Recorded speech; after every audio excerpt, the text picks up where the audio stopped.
جلیل القدر ہستی ہیں جنہیں حضور علیہ السلام نے اللہ سے مانگ کے لیا۔ سارے صحابی رسول کریم صلی اللہ علیہ وآلہ وسلم کے مرید ہیں، لیکن جناب عمر میرے حضور کی مراد ہیں۔ 39 لوگ جب اسلام لا چکے، 39ویں شخص حضرت امیر حمزہ رضی اللہ تعالی عنہ تھے، اور ان کا ایمان لانا مسلمانوں کے لیے بہت بڑی ڈھارس اور بہت بڑے حوصلے کا سبب و ذریعہ بنا۔ تو میرے حضور نے ہاتھ اٹھا لیے، کہا اے اللہ، ایک شیر دیا ہے امیر حمزہ، ایک شیر اور عطا کر دے، اب تیری مرضی، عمر بن خطاب دے دے یا عمر بن حشام دے دے۔ حضور دعائیں مانگ رہے اور یہ ہاتھ میں تلوار لیے غیظ و غضب سے بھرے ہوئے گھر سے نکلتے ہیں کہ بانی اسلام کا چراغ ہی بجھا دینا ہے۔ راستے میں ایک صاحب ملے اور کہا کہ عمر، تیور کوئی اچھے نہیں لگتے، خیر تو ہے، کدھر جا رہے ہو؟ کہا چراغ اسلام بجھانے جا رہا ہوں، یہ روز کا مسئلہ ختم ہونے لگا ہے میرے ہاتھوں۔ مسکرا کے بولے گھر کی خبر تو لو۔ کہا میرے گھر کو کیا ہوا؟ کہا تمہاری بہن فاطمہ بھی نوکر بن گئی ہے رسول اللہ صلی اللہ علیہ وسلم۔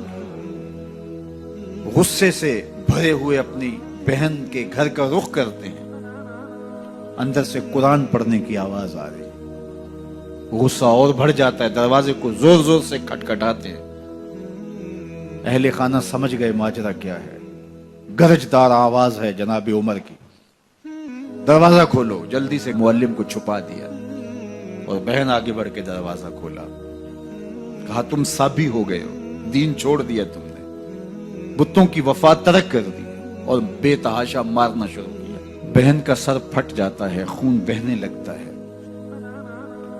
اور یہ مارتے چلے جاتے ہیں۔ فاطمہ بنت خطاب بولی عمر، تم خطاب کے بیٹے ہو، سنو میں بھی خطاب کی بیٹی ہوں، جو ظلم جو جبر کرنا ہے کرو، میں محمد عربی کا دامن نہیں چھوڑوں گی۔ سوچنے پہ مجبور ہو جاتے ہیں وہ کون سی طاقت ہے جس نے بجلیاں بھر دی اس کے اندر۔ کہا جو تم پڑھ رہے تھے مجھے بھی سنا سکتے ہو؟ کہا تمہیں غسل کرنا ہوگا۔ عمر اپنے بدن کو دھو رہے ہیں، میرا رب دل دھو رہا ہے۔ اتنے میں معلم بھی قرآن لے کر آ جاتے ہیں اور قرآن کی تلاوت ہونے لگتی ہے۔ طٰہٰ ما انزلنا علیک القرآن لتشقیٰ، 14ویں رات کے محبوب چاند، ہم نے قرآن اس لیے نازل تو نہیں کیا تھا کہ تم مشقت میں پڑ جاؤ۔ بے تاب ہو گئے، کہا عمر کی عمر برباد ہو گئی، مجھے لے چلو حضور کی چوکھٹ پہ۔ تلوار حمائل کی ہے، بہنوئی ساتھ ہیں، اور حضور کی بارگاہ میں حاضر ہو رہے۔ دروازے کے سوراخوں سے دیکھا تو صحابہ تشویش کا اظہار کرنے لگے کہ عمر آ رہا ہے، تلوار حمائل کی ہے، ارادے اچھے نہیں لگتے۔ جناب امیر حمزہ نے کہا دروازہ کھول دو، اچھی نیت سے آیا تو استقبال کریں گے، نیت اچھی نہیں ہے تو اس کی تلوار سے اس کی گردن کاٹ دیں گے۔ حضور کے سامنے جا کے بیٹھ گئے، گلے میں کپڑا ڈالا تو حضور نے پکڑ کے کہا عمر، ابھی وقت نہیں آیا کہ تم اسلام لے آؤ؟ یہی وقت تھا عمر کے اسلام لانے کا۔ لبوں پہ کلمہ جاری ہو گیا، اللہ اکبر کی صدا اس زور سے گونجی کہ مکے کی گلیاں گونجنے لگی۔ اسلام لانے کے بعد حضور سے پوچھتے ہیں حضور کیا ہم حق پر نہیں ہیں؟ فرمایا ہم حق پر ہیں۔ اللہ کا دین سچا نہیں ہے؟ کہا اللہ کا دین سچا ہے۔ آپ اللہ کے سچے نبی نہیں ہیں؟ فرمایا میں اللہ کا سچا نبی ہوں۔ تو کہا پھر ہم چھپ کے عبادت کیوں کریں؟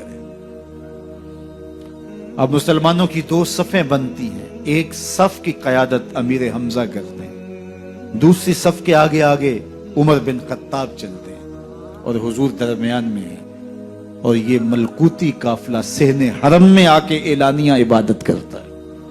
حضرت عبداللہ ابن مسعود رضی اللہ تعالیٰ عنہ فرماتے ہیں عمر کا اسلام لانا اسلام کے لیے عزت کا سبب بنا۔ اسلام کے وقار کی علامت بن گیا. ایک ایک کے دروازے پہ جا کے دروازہ کھٹکھٹا کے کہتے ہیں. وہ تو اور خبر سننے کے لیے بے چین تھے کہ یہ بانی اسلام کی زندگی کا چراغ بجھانے گیا تھا, کوئی خبر لایا ہوگا. وہ کہتے ہیں آؤ عمر کدھر آئے ہو؟ کہا تمہیں بتانے آیا ہوں, کمزوروں سے پنجہ آزمائی کرتے رہے ہو, آؤ میرے سے بات کرو, میں محمد عربی کا نوکر بن گیا ہوں.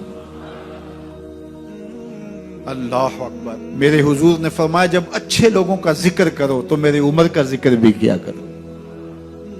میرے عمر کی زبان پر حق بولتا ہے, سچ بولتا ہے. ان الشیطان یفر من ظل عمر, عمر کے سائے کو دیکھ کے شیطان بھاگتا ہے.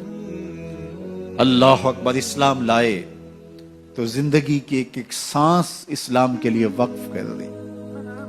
حضور کا پہرا دیا, حضور کی ناموس کا پہرا دیا, حضور کی شریعت کا پہرا دیا.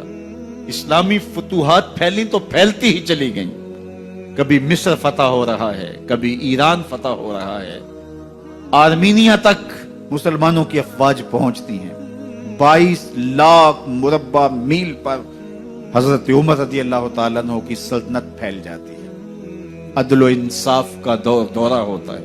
زمانے نے دیکھا کہ غیر مسلم بھی عدالت میں کھڑا ہے تو اسے خوف نہیں ہوتا تھا کہ میرے سے ناانصافی ہوگی, اس لیے کہ حکومت عمر کی چل رہی ہے. وہ بھی مطمئن ہوتا تھا کہ میرے ساتھ انصاف ہوگا. عبداللہ بن عمر اور عبید اللہ بن عمر بصرہ سے گزر رہے تھے ایک جنگ سے واپسی پر, تو حاکم بصرہ نے آپ کو کچھ پیسے دیے کہ یہ مال غنیمت میں جا کے جمع کروا دینا,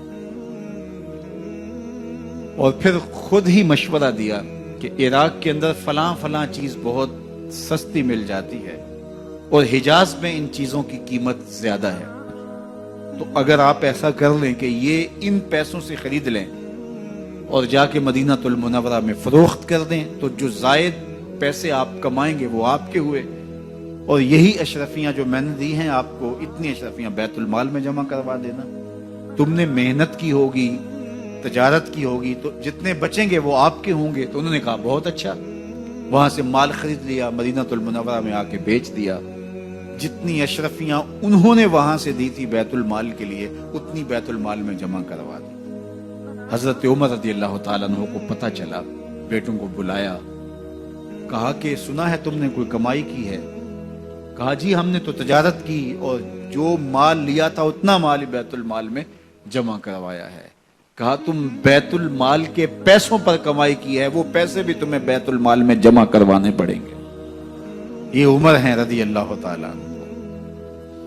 رومی شہنشاہ کی بیوی سلام بھیجتی ہے حضرت عمر رضی اللہ تعالیٰ عنہ کی اہلیہ کو, تو وہ 1 دینار ادھار لے کر کے اس کا عطر خریدتی ہیں اور شیشیوں میں ڈال کر کے ان کو بھیجتی ہیں کہ چلو ایک رواداری کا اچھا ثبوت فراہم کیا جائے.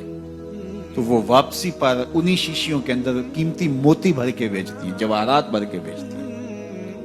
حضرت عمر رضی اللہ تعالیٰ عنہ فرماتے ہیں لاؤ یہ سارے جواہرات, سب کو فروخت کرتے ہیں, 1 دینار اس کو دیتے ہیں, باقی بیت المال میں جمع کر دیتے ہیں. تو جب اپنی زندگی اتنی محتاط ہوگی, اتنی خوبصورت ہوگی, تو پھر کس طرح کوئی گورنر زیادتی کر سکتا ہے؟ تو حضرت سیدنا عمر رضی اللہ تعالیٰ عنہ نے اپنا طرز زندگی اور انداز معاشرت اتنا سادہ اور اتنا خوبصورت رکھا کہ اس کے مطابق تمام گورنروں کو ڈھالنے کی تلقین کی.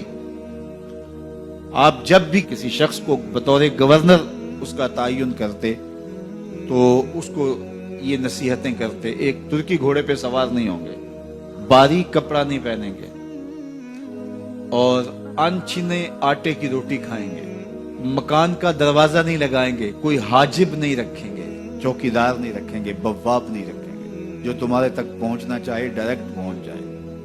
اللہ اکبر.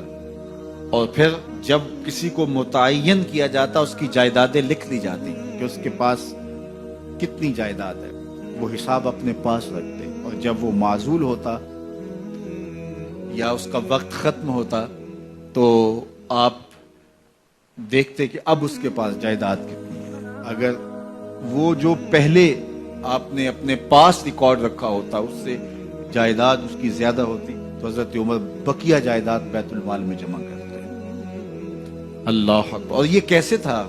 گورنر بول نہیں سکتا تھا، اس لیے کہ حضرت عمر کی اپنی بود و باش بھی اسی طرح کی تھی، اپنا طرز زندگی بھی اسی طرح کا تھا۔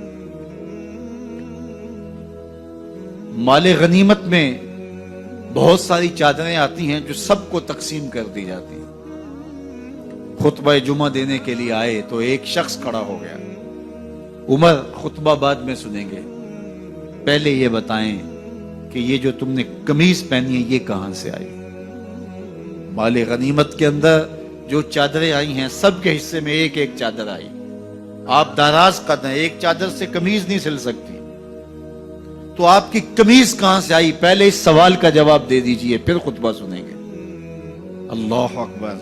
آپ کے بیٹے کھڑے ہوتے ہیں، کہا ایک چادر سے میرے باپ کی قمیض نہیں بنتی تھی، میں نے اپنے حصے کی چادر بھی اپنے باپ کو پیش کی ہے۔ اس نے کہا اب سناؤ، اور ہم سنتے ہیں۔ یہ ہے حضرت عمر رضی اللہ تعالیٰ عنہ کی اپنی ذاتی زندگی۔ ایاز بن غنم کے بارے میں یہ پتا چلتا ہے کہ وہ موٹے کپڑے نہیں باریک کپڑے پہنتا ہے۔ اس نے گھر کے دروازے پر بواب بھی رکھا ہوا ہے، چوکیدار بھی رکھا ہوا ہے۔ تو حضرت عمر رضی اللہ تعالیٰ عنہ محمد بن مسلمہ کو بھیجتے ہیں، محمد بن مسلمہ جاتے ہیں اور جا کے تحقیق کرتے ہیں تو ایسا ہی پاتے ہیں، تو ان کو وہیں گرفتار کر کے لے آتے ہیں اور حضرت عمر کے دربار میں پیش کیا جاتا ہے۔ چھڑی اس کے ہاتھ میں دے کر فرماتے ہیں جاؤ تم بکریاں چرایا کرو، تم گورنری کے لائق نہیں ہو۔ ایک گورنر کو بکریاں چرانے پہ لگا دیتے ہیں اس لیے کہ تم نے ان اصولوں سے، ان ضابطوں سے انحراف کیا ہے جو ایک سلطنت کے ذمہ دار کے لیے لازم اور ضروری ہیں۔